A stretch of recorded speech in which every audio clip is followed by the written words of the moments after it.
Hey, it's the Nerdy Sports Fan, and we're talking mock drafts. We're going division by division, team by team, starting off with the AFC and NFC East, and right now, we're into Washington. Still won't say the name of the team because it's terrible, and they need to change it. And I really don't care what you Washington fans think of that. They have needs, okay? They have a big one at quarterback, and I guess they might have filled that with the cast-off of Denver and Minnesota, and it doesn't really matter, okay? Leftover quarterbacks, I don't care who they are. They're leftover quarterbacks, okay? Very few times is a quarterback going to leave a team where that team was okay with it and actually do something worthwhile with their other team. Joe Montana and Peyton Manning and Brett Favre do not happen every day. They don't happen every year. I mean, I'm lucky that I saw all three of those happen in my lifetime, okay? Franchise quarterbacks don't come around often, and because of that, the teams that leave a quarterback, the teams that move on from a guy, there's a reason, okay? So, the free agency quarterback acquisition was crap, okay? They're just filling holes at that point.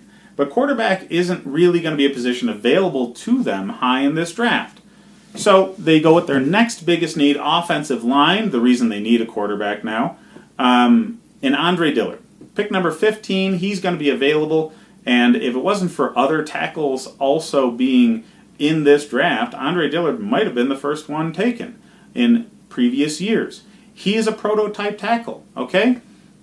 He's going to be in that position for a very, very long time. You got 10, 12 years. You know you got your left tackle fixed, okay? So Andre Dillard was a no-brainer pick for me. Again, I'm using the Draft Network's model. You can check out their site. They've got a very good setup for mock drafts. Going into pick number 46, this is the range where you start thinking quarterback if you're a Washington fan, because that's where the talent really lines up.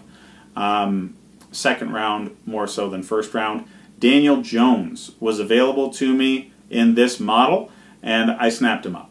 Okay, he's probably not going to want to start right away. There's some little things that you want to work out of his game and some big things that you want to work into his game. So a year on the bench behind some Denver leftover parts would help Daniel Jones develop. And who knows, with how many injured quarterbacks they had last year, he might start second game. I mean, something about the karma going on in Washington, hey, change your name by the way, is making quarterbacks get injured at a record pace. So, yeah, Daniel Jones is a great pick here at pick number 2. He'll probably be injured as the starter week 5. So, going into pick number 76, another need for them, I went with safety Deontay Thompson. Now, you say, okay, Deontay Thompson really shouldn't be available at that point. I agree. But defensive talent is being pushed down the board because there's so much of it. Okay, and not every team is going to want to draft best player available. A lot of teams are going to want to focus on their need positions because they're dumb. And a lot of defensive talent is going to go down the board because of that. So Deontay Thompson being available here isn't exactly out of the realm of possibility. He was available to me. I snapped him up. Pick number 96, there was another rather talented defensive player in Renell Wren, defensive tackle out of Arizona State.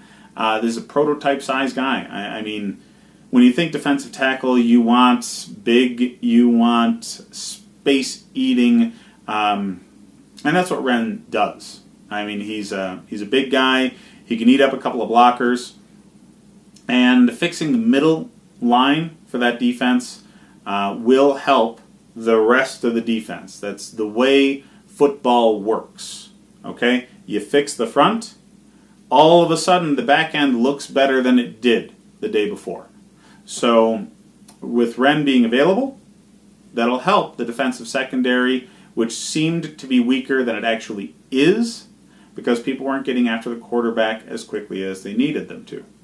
Now, that's not to say this defense was bad. They actually had one of the better defenses in the league. They just didn't have a quarterback to keep the offense on the field long enough in order for that defense to really hit home. So that's it for Washington with their top 4 picks. I really hope nothing good happens for your team until you change the name, but I'm sure good things will because there's a lot of money in that city, and they put it towards the football team. But yeah, they need a quarterback. They need some talent on that team in a lot of positions, and this draft will be very, very good for everything but the quarterback, and hopefully Daniel Jones works out for your team going forward.